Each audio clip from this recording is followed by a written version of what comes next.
Hello everyone, I'm your host Ingrid Thompson. Welcome to So You Want to Start a Business, episode number 82. Our guest today is Jane Jackson. Jane and I have known each other for quite some time. I'm an unashamed fan of everything Jane does. She's super smart, extremely well organised, generous, kind, and well, pretty close to being a perfect person. And on top of that, she likes cats. What's not to admire about Jane? Seriously, she's an extremely astute businesswoman, and I am honoured to call her a friend. This interview is filled with terrific Jane Jackson wisdom, just like this. You know, Ingrid, when you're building your business and anything that you do, you've got to put 110% into it. You've got to, first of all, you've got to love it. Otherwise, it feels like a chore. And when it is your own business, it doesn't matter if you're up at midnight still working on it, because you feel so passionate about it that the time just flies by. And I have to admit that anything that you do, if you don't put everything into it, especially when it's your own business, then you're doing yourself a disservice and you're doing your clients a disservice too. Totally. Because when you deliver, it has to be the best. But you can hear from that snippet that there's a really good reason that Jane is so successful in business. She talks there about 110% effort, and secretly between you and me, Jane probably ramps that up to around 210% effort.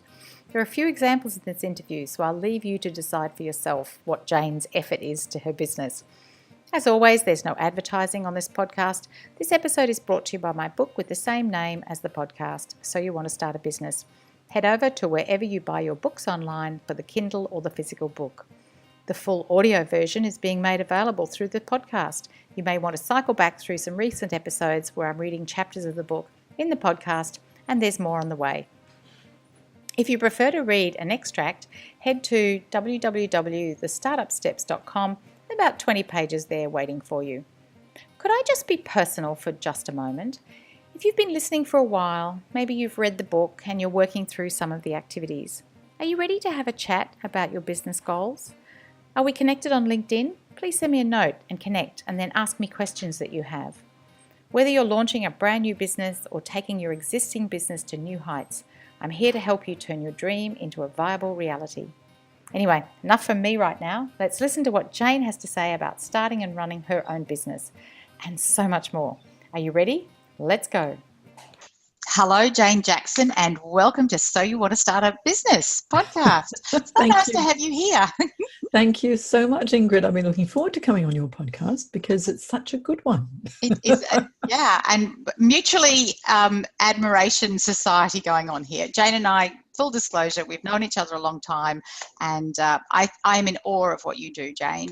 There's just something so wonderful, professional about everything you do. So I'm really looking forward to this conversation. So tell us, what is your business? My business. Okay, well, I guess you could call it Human Resources Solutions, but I'm a career management coach and I run a coaching practice. And what I do is I help senior executives through the emotional roller coaster of career change or redundancy and help people to create their dream careers.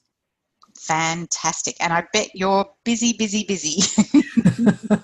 Well, there's so much organizational change going on, and many of the people that I work with have gone through redundancies or basically are starting to feel a little bit fed up with the corporate life or else the industry that they're in or their job function. And they're just feeling like something's missing in their lives and in their careers. And so what I do is I help them to gain clarity so they know what it is that's really important to them, and then set them on the right path so that they can actually work towards what would be an ideal role for them. And I think that you're a guest on this program for two reasons, really. One, because you've created a business, and that's what this podcast interviews are about, is helping people understand what it takes to get started. But also, too, a lot of the people listening are kind of straddling that fence. Is this what I want, or do I need to just get some really good career advice and find something that's going to be more meaningful for me or more fulfilling in a different sort of way? So if you're listening, Jane may just be the person that you need to speak to, but at the same time, she's going to tell us her business startup story. So when did you start this business? Oh, it was way back during the Asian economic crisis. I was in Singapore, and it was back in the year 2000. So it's been 19 years now that I've been coaching. And the business really evolved since then, because initially I was working as an independent consultant for a global outplacement provider, and I really enjoyed that work so much that I thought, you know what, rather than being an independent contractor or an independent consultant, I think I could build this into a business itself. So after working for a number of years independently for this one business, I set up my own business, and that was in 2004. So it's been quite a while now. It has indeed been a long time. So my next question is, why did you start the business? And it sounds like you've sort of answered that already, because you were doing something for someone else and you thought you could do it for yourself. Yes, that's right. But also because coaching is something that I feel really passionate about. And I've realized how many people actually need a little bit of help and advice and a bit of guidance, but they don't know where to go. And I have a very strong career anchor. The pull for me is dedication to a cause or service. And so I need, and it really is a deep need in me, to be able to help people, because I early on in my career, I didn't really know what I wanted to do either. So I tried on many hats and did pretty well with most of them, but none of them felt really fulfilling. And then when I started coaching, I realized, you know what, if you take a step back and start thinking about what really makes you tick, and you get some clarity as to what's important to you, then you can start to, take those little steps towards what will really be satisfying and rewarding. So that's why I started my business, to help others to be able to create the type of career that would make them feel happy.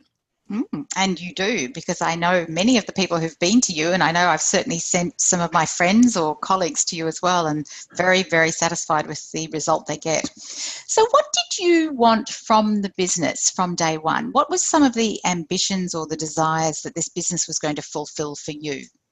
I have to admit, my business grew organically. So, and of course, now when I'm coaching people into entrepreneurship, it's like, okay, you've got to have a plan. But I have to say, I have to be honest, I didn't really have a plan to start off with. It just felt right. It felt really good, and I was so passionate about it. So I had this desire to do more.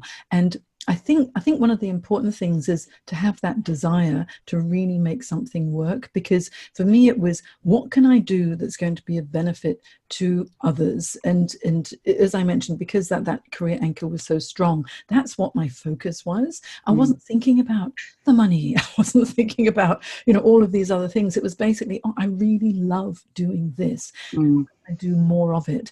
And could it actually be a business? So that was what was going on in my head at that time. And it's not, we talk about being so passionate about something that we would do it for free. Well, it's not a business if you're doing it for free. No, you can't do it for free. No, this is what I really learned initially, especially when you're building a coaching practice. To get up your coaching hours and to hone your craft in a way. And so that's fine when you're starting out, because why would people pay you to do something if you don't have the experience in it? And so initially starting out, of course, there were a number of coaching clients that I took on, and they needed help, and I was able to practice on them so that I got better and better. And as I was coaching, I realized, hey, I can really do this. And over years, I spent more and more time getting additional qualifications and coaching certifications, because you have to be qualified in your business area, because you cannot hang up a shingle, because you'd be a charlatan otherwise. And it's really important to become qualified so that you're able to do psychometric assessments, you're able to understand the psyche of individuals, you're able to help build resilience and self-reliance, etc., as they're going through transition. And I found the more I learned, the more passionate I got about it. And I was able to really build up my skills as a coach right from the early days. That's, I was just at a talk with the alumni of the course, the university course I did at Sydney this week, and some really hard-hitting expression of what's going on in the coaching research world, and it just made me just want to dive in and do more. And like, the more we learn, the more we want to learn, don't we? And it does, like you said, it just makes us more skilled to work with the people that we are drawn to work with. Okay, so this is one of my favorite questions. So you were working for the other people, and then you went out on your own and you were a business. But Jane, was there a moment when it felt real, when you said, oh, wow, now I actually have a business, I'm in business? Mm. Actually, it was a bit of an aha moment. It was when I was approached by a woman to come in to meet the head of organizational development to talk about a program that they wanted me to create for them. And I went along because I wasn't quite sure exactly what they wanted, but it was CSFB at the time, so it was Credit Suisse in Singapore. And I had a chat with them, and they said, so Jane, we know that you are very good with this confidence building thing that you do, because I love drama, amateur drama, and I used to do a lot of dancing and acting and all of this in Singapore, and I happened to be doing the choreography for the teenage dance troupe, and this is how networking actually helps you to progress in your career. And so this woman had been observing me for quite a number of months when we were doing a lot of the choreography and the rehearsals, and of course teenage girls tend to have a little bit of angst, and they kept coming to me with their advice, and I naturally would help them, and they would feel so much better. And I didn't think twice about it. It's just something that I do. And this mother had observed, this is what I do, and she thought, you could do that in my business. And so that's how I got this meeting. And so we had the conversation, one thing led to another, and I actually created a program for them that I conducted over the number of years to help middle managers who were targeted for promotion. They could do the job, but they didn't have the confidence to communicate with senior management as powerfully as really they could do. And so the program was called Yes, I Can, and I delivered the first one. And after that, I was a little bit nervous, of course, as you wonder, these pilot programs, are they going to fly? It took me 6 months to create this program. So it was instructional design. And I spent a lot of time and effort to make it into a really good program. And after I delivered the first day, the lady was sitting in on this program. And she goes, oh, very interesting training methodology, Jane. And I went, uh-oh. No.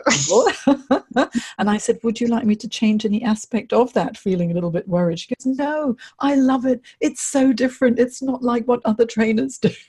And they obviously liked it, so carry on. And so that's when I realized, that I have a USP, a unique selling proposition. The way that I deliver training is a little bit different from how other people deliver training, and if they like it, I'm going to carry on just being me. And that's when I realized, okay, this is a viable business. Okay, corporates will pay for this because they get value from it, and that's how really the business took off. Yeah, that's fantastic. And, I think, just hold on one second. I think one of the things that you've pointed out there is, apart from the fact that you present training in such a different sort of way, is that you spent 6 months on instructional design putting together this program. And, there's so many people think that things are going to happen quickly. Today you click on something on the internet and there it is. And the work that goes on behind the scenes is enormous. And so thank you for pointing that out about the fact that it took 6 months to develop a program. Ingrid, when you're building your business and anything that you do, you've got to put 110% into it. You've got to, first of all, you've got to love it. Otherwise it feels like a chore. And when it is your own business, it doesn't matter if you're up at midnight still working on it, because you feel so passionate about it that the time just flies by. And I have to admit that anything that you do, if you don't put everything into it, especially when it's your own business, then you're doing yourself a disservice, and you're doing your clients a disservice too. Totally. Because when you deliver, it has to be the best that you can provide to someone. Really, really important. And today, everything is so competitive that in order for anybody to stand out, it really does have to be quite exceptional, doesn't it? So you've got your customers, and over time, as you said, this has morphed a bit. So today, how do you know that customers want that your clients exist and that they want what you do? Okay, well, they want what I do because they tend to come to me, which is nice. I get a lot of referrals. I get a lot of Mm. referrals, mainly because I've been coaching now for so many years, Mhm. and sometimes, you know, it might be 10 years later, but a past client says, "Oh, you need this help. You should go to Jane," and so I get a lot of referrals. The bulk of my business actually is through referrals, but you Mm. can't just rely on referrals because then you don't know when they're actually going to come. They do come if you've been in business long enough, but I know that there's a market for the business because what I do is I leverage social media and technology quite a lot. So of course I've built my list over time. So I have a newsletter which I send out semi-regularly. I could be more regular. But I don't like to send too many out because people just think, oh, too much news, Jane. But what I do is I leverage LinkedIn because my market is a very corporate market. And so they sit on LinkedIn and they're able to see my updates. And I get a lot of interaction and traction with the posts that I provide. I provide a lot of advice and guidance just out there anyway. And with that, people get to know me and like me. And once they start to trust me, then the business comes in. So I get a lot of requests via LinkedIn. I also I leverage Facebook too. It's not as powerful for me as LinkedIn, but on Facebook, I have a Facebook business page, you know, Jane Jackson Career Coach. And then there's a Facebook accountability group that I have, which people can join. And I provide advice and guidance in this Kickstart Your Career accountability group as well. And because so many people go in there, there are a lot of people who need some help. Now, I can only provide so much help in an accountability group, but what I'm able to do is to let them know what other offerings I have. And I have a range of services that people just tap into because I also have a membership site. It's called the Careers Academy.online. It's a membership site where I have free offerings. I have inexpensive offerings under $10. I have offerings under $200. I have offerings under $500. So you can slot in where you want. And then the whole shebang is when you have that full and remarkable solution, which is, you know, a full coaching package with me, which obviously is an investment in your time and your money as well. But people can choose what level of support they want. And because people buy, you know, at different levels. I know the market's out there, but I do need to go out and network. I need to talk to people and find out, you know, what are the problems that you're experiencing? What sort of solutions are you hoping for? And then if it's a solution that I'm able to provide, that's great. If it's something that I don't have already, sometimes I create a bespoke program for them, depending on what it is, especially when it's the corporates as well. So I get enough inquiries. I know there's a demand for it. And also, because I'm in the career transition, you know, career management, career transition space, when there was the Asian economic crisis, a lot of organizations were going through change. Of course, there's a fallout. People need support. And then during the GFC in 2008, 2009, massive number of people needed support as well. And now with mergers and acquisitions and also outsourcing and offshoring and downsizing and streamlining of businesses, more people are experiencing that fallout from organizational change. So as the world of work changes, there will always be people who will be thinking, okay, well, what's next for me? You know, how am I going to get a job that isn't going to be taken over by robots or AI or whatever it might be? And you have a fantastic book as well, don't you? Navigating Your Career Crossroads. And here it is, if this is on video. Navigating Career Crossroads. Yeah, that was a labor of love. That took a year, Ingrid, to write. Yeah. Well, we know, authors know how long it takes, and it's not just the writing, it's everything else that goes with it. So there's lots of different ways people can connect with you, and we'll put all of that in the show notes. And because you have this steady flow of people, that's how you know you continue to have a viable business. And so for the people listening, that's gold, really, because if you've got lots of inquiries, you've got lots of offerings, and people are responding to every stage of the offerings, then you know that there is a viable business out there. I have to say, though, sometimes some offerings are not as popular as other offerings. And so you need to iterate and reiterate. So if anyone's thinking of setting up their own business, just because you've got a great idea, and I've experienced this firsthand, I have so many ideas. It's like, oh, this will be great. And then I launch it and it's like, oh, no one's interested. Why is that? It's because I haven't read my market properly. Okay, and so then sometimes you have to be willing to let go of an idea because maybe the market's not ready for you just yet if you're building up your business. And I always say, it's a saying that is well known. It's basically fail fast, fail better. And so if you try something and you think, okay, I haven't put so much time and energy, invested interest and money into it yet, maybe I need to either move on or I need to recreate this offering so that it really speaks to my audience. Yeah, and I think Dropbox is a really great example of that. So Dropbox went out to the market and said, here's what we're thinking of developing, something like this. Would anybody be interested? And then as they continued to communicate, they said, would you pay for it? So, that then they went and developed what is now Dropbox, which most of us can't imagine we could live without. But they didn't rush out and develop Dropbox and then go out and ask people, did they want it? So it's so important that minimum viable product, minimum viable offering is to just take something out to the market and see if people actually want it. Okay, so you've got a pretty substantial website.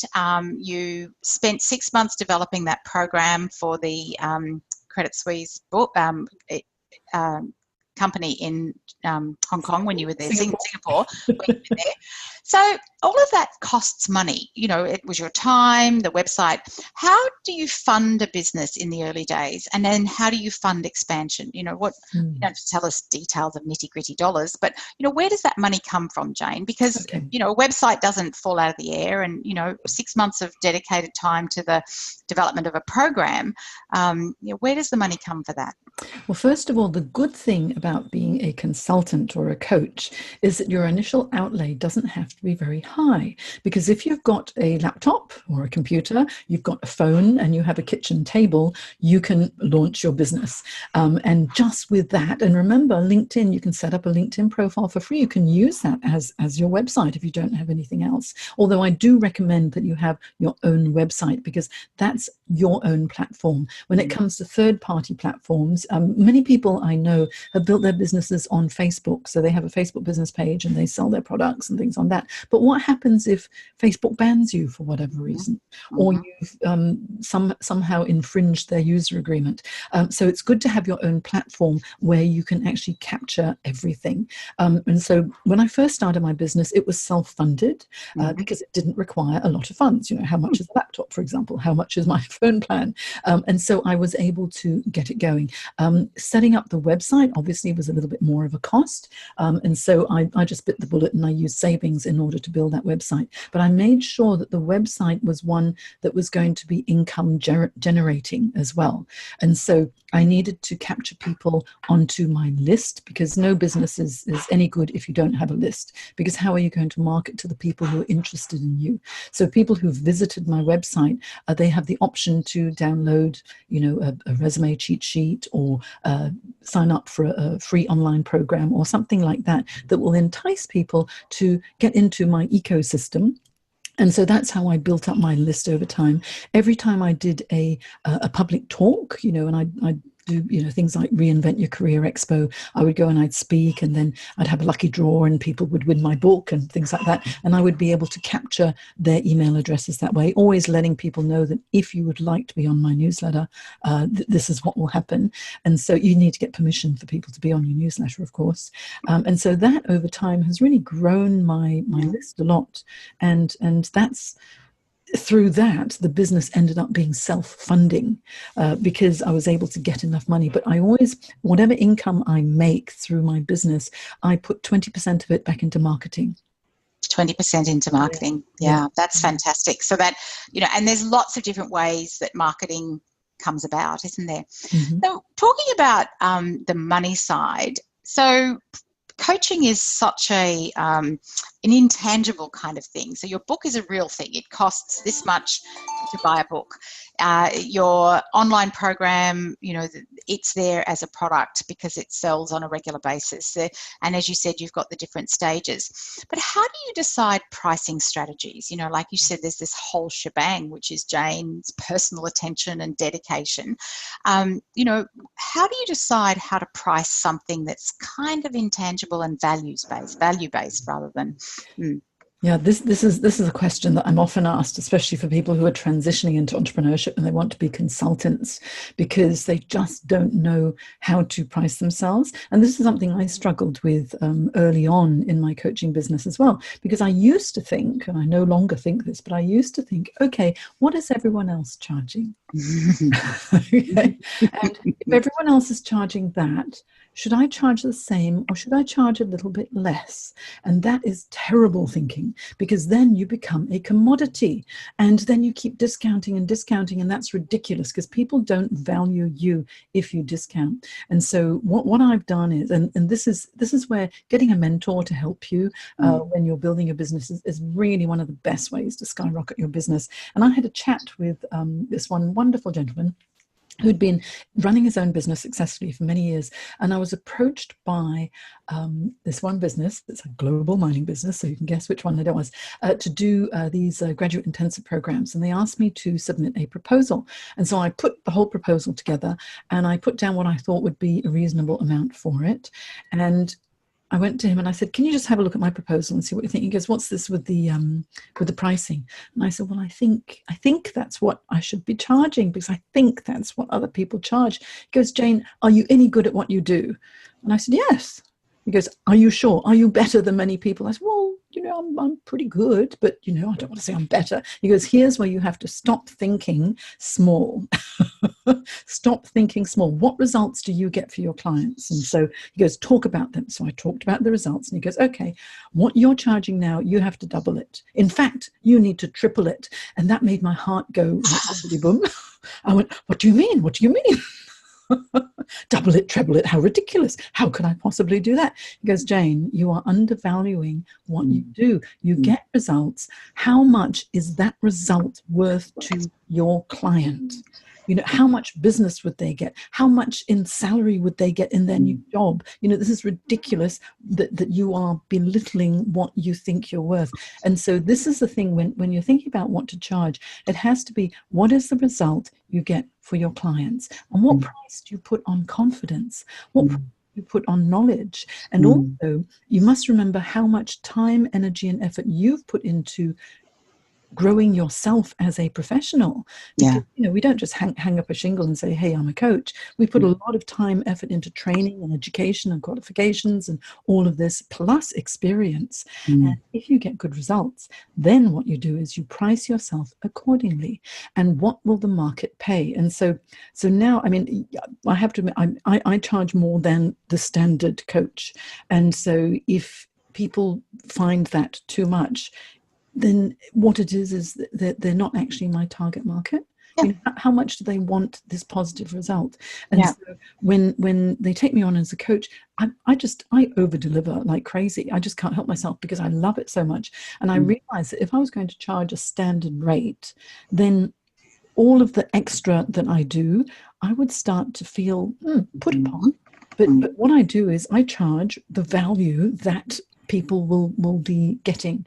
And actually, I think a program is better, because if you, rather than an hourly rate, if you have a program and say, okay, this is what the outcome will be, then people certainly will find greater value in what you've got to offer. Yeah. That was a long answer. That was a great answer. I hope everybody's been listening, because I think ultimately what you're saying there, Jane, is that it's what price can you put on confidence? And, because if people are going for a job, if they're feeling that, they're a bit bruised and battered, and even the most confident people or the most resilient people, at some point deep inside them, they have that feeling that something has happened that they didn't actually control, particularly in a redundancy situation or a retrenchment or downsizing or outsourcing. All those lovely words that just mean getting rid of people, is that, what price can they put on that? And, and I think about it from, if I think about my business, is I give people clarity and relief that the numbers are not that hard, that calculating and figuring out how to get started is actually not as difficult as they think it is. Now, not everybody feels like that. They're the seat of the pants people who are prepared to just go out there and give it their best shot. But there's a lot of people are very considered when they're starting a business, and there's a lot of people very considered when they think about changing jobs. And so, you and I provide that surety, that clarity, that confidence, that relief that what they're working on or what they're working towards is in fact possible. So. But you know what? Sometimes once you've done the numbers, you might think, oh, maybe I better get a job.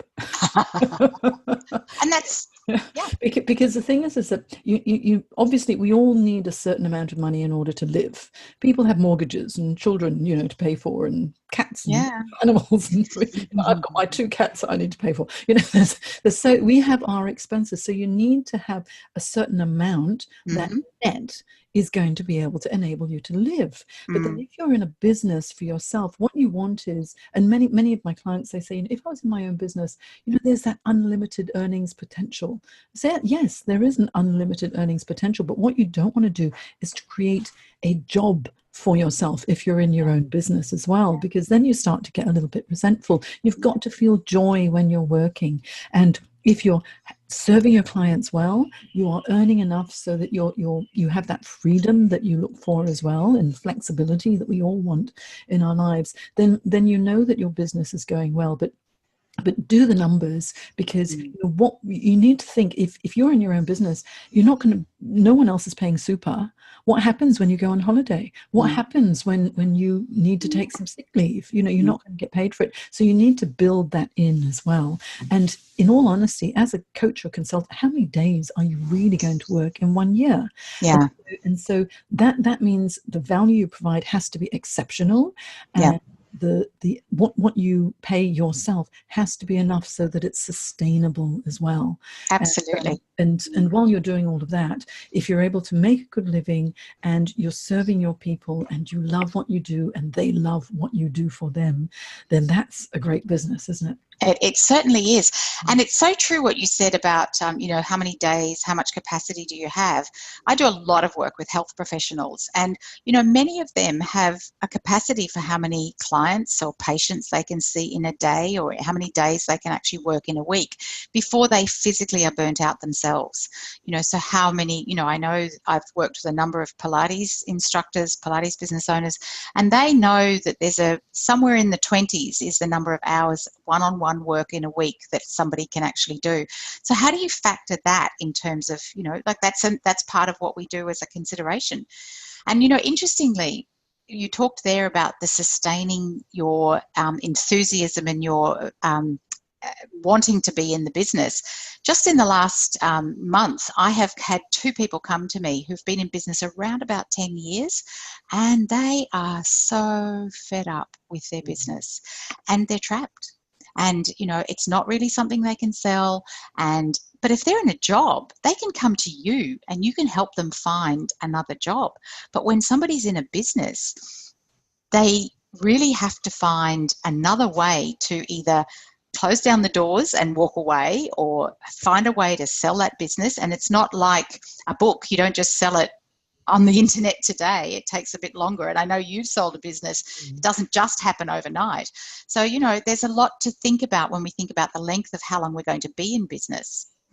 That's so right. Jane, a bit of reflection for you. What do you wish you'd known from the start? Is there something that you wish you'd known about business before you got started? Probably the numbers, because I'm all about passion and purpose and all that sort of thing. And luckily, because when I started coaching, it was at a time when there were a lot of people who needed help. It was during an Asian financial crisis, and there were a lot of redundancies. So I think I struck while the iron was hot. There was a need, I fulfilled it. So that made a lot of sense. But I think what would have really helped me right from the beginning was if I didn't grow so organically, but I found a mentor to say, hey, actually, when you're setting up, these are some sensible things to do first, because I would have got to where I am now a lot faster. but there's another thing, because I have this perfectionist tendency, and I like to do everything myself, and I'm fine because I take control of things and I'll be all right, and I don't want to ask for help. And this is a dangerous thing, because as a wife, as a mother, as a woman, you tend to want to just control everything and look after everyone because you're the one that people come to. And I had to let go of that feeling of I've got to fix it all myself, and actually put my hand up and say, hey, I need some help. And there's so much that we don't know, that all we need to do is to say, hey, I don't know. Who knows? Who can help me? And one of the things that I think was wonderful now that I have a pool of fabulous entrepreneurs and business owners who've gone through the tough stuff, have reinvented themselves, and they know what works and what doesn't. And it's nice to have that alumni. And you're part of my alumni, which is so nice. We're indeed part of our mutual alumni, with a lot of other really fantastic people. Just while we talk about alumni, so LinkedIn is very powerful for you. I know you and I are both on LinkedIn. We see each other's posts. I know you provide tremendous value on LinkedIn. If somebody wants to connect with you on LinkedIn, is to follow you the best start? And then do you accept requests for joining, or what's the best way to be with you on LinkedIn? Okay, on LinkedIn, if you want to connect with me, send me a personal note. Don't just click connect, because I currently got over 500 people I haven't connected with because there's no note. Or the notes are generic notes. Oh, we have some mutual connections, we should connect. That doesn't tell me that you've read my profile. In my summary, if you read my summary, towards the end of the summary, it tells you what to say so that I know you've read my summary. And if you mention it in a personalized note, of course I'll connect, because it means at least you know who I am. Because I don't want to connect with people just because they are collecting numbers. Because for me, authenticity, a genuine connection is so important. And if you just want numbers, well, I'd rather not be one of your numbers. If you want to connect with me because you like what I do. Not because I can sell stuff to you. It's just because, okay, maybe mutually we can assist each other along the way and support each other, because I think mutual support's important. LinkedIn is networking, after all. So if you mention cats, golf, or dancing in your personal note, I might respond. And I got a really good request to connect the other day. This gentleman sent me a picture of a cat playing golf. Of course, I connected. A cat playing golf. Of course. I responded saying, if you can find a picture of a cat playing golf while dancing, that's even better. And they might like to mention they heard you on this podcast. That could help as well. Oh yeah. Loved your interview with Ingrid. That's right, because this podcast goes out to 45 something countries around the world, so you could easily be getting invitations from lots of other people. I remember years ago I had a client who was trying to find the right person, and they said in their job ad to please mention their dog and the dog's name, and so that way they knew if there was generic applications for the job, or if someone had actually read the job request. And so there's some really good ways of putting that in. If anyone else wants a tip on LinkedIn, there's a great one. So Jane, actually, it's just very funny. I get requests to connect as well, saying, look, Jane, I'm not a cat person, I'm a dog person. I still go, oh, that's okay, I'll connect, because at least we know now. But they've read your profile. That's the thing. That's the point of the whole thing, isn't it? Yeah. Okay, so as we wrap this up, because I know we're both sort of running to a time scale here, 3 characteristics that make you successful in business. Resilience, determination, and a sense of humor. Plus a whole lot of other things as well, but I think resilience is number one, because things go up, things go down. If anything will go wrong, it probably will, but you need to be able to bounce back, and that's whether you're reinventing your career or you're in business. Honestly, resilience is a personal trait that's very, very important. It's a soft skill, and I think especially in the world of work changing now, there are so many changes that we do need to reinvent ourselves. So resilience is very, very important, and a sense of humor. Come on, we're doing this because we enjoy it. Life and business and work is not supposed to be a dirge. It's supposed to be fun. So if it doesn't make your heart sing and you can't laugh about certain things, then what is the point? what is the point indeed? And that's where cats and dogs come in. I went to a presentation the other night, and a man has developed an app to help people figure out what to feed their guinea pig. So I think guinea pigs are pretty important in people's lives as well. Still think I'll stay with cats. Oh, maybe. No, cats all the way. I'm a crazy cats all the way. I'm a crazy cat lady. That's all you need to know. We are a bit. So do you think cats help make you more resilient? They help to relax me, that's for sure. And they make me take a break, and they're lovely to cuddle.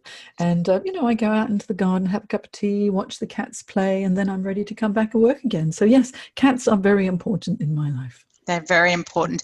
And just one last question. Resilience, is that something people can learn? So if somebody feels like they're not especially resilient, do you think that's something that people can learn? Oh, absolutely. Yes. And also, the more challenges that you go through, the better. In fact, what you might find very interesting is on my website, on my membership site, thecareersacademy.online, I have an online program which is called How to Build Confidence. And it's all about developing resilience and self-reliance as well. So if you need some help, you might find that quite useful.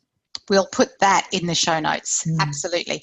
Jane, as we wrap up, any last final words for our listeners? Because I know we're dead on time we both have to zip. So any last words for our listeners? Yes, if you need to reinvent yourself, whether it's a career or reinvent yourself and set up your own business, please always believe in yourself, back yourself, and surround yourself with people who will lift you up and support you with a dose of reality. Reality check is very important. And that's sage words from Jane. Thank you so much, Jane, for your time today. Oh, it's been a pleasure. Thanks so much for having me, Ingrid. Thanks for listening. Couldn't you just listen to Jane Jackson all day long? If you need someone like Jane to help you gain clarity about what is really important to you and what role might work for you, you may want to connect with Jane on LinkedIn. Remember to personalise your connection request. Jane's business is like many business startups. She was doing what she was doing for someone else, and then she decided to go out on her own doing what she wanted to do. She talks about how important networking is in business, building both a career and also building a business. We've had other guests speak about how important networking is. What are you taking away from this interview with Jane? What have you learnt today? For everyone listening, whether this is your first episode or you've been with us for some time, I truly believe that whatever you're dreaming about can become real. These podcasts are designed to inspire, educate, and inform about what it takes to start, create, and grow a business of your own. We truly believe these podcast interviews provide terrific value, and if you agree, please leave your comments and rate the podcast over on iTunes. We all know this helps spread the word and spread the show with more people. Thanks so much. What questions do you have? How can I help you? Have you read the book? We've set up a Healthy Numbers accountability group. It's an accountability group with a bit of a mastermind twist. If you're interested, please email me, ingrid@healthynumbers.com.au, or ask me through LinkedIn. I reply directly, answering all my own emails because it's so important. As we always say, ideas without action, well, they're just that, aren't they? They're just ideas. What action are you inspired to take today? Till the next time, thanks for listening.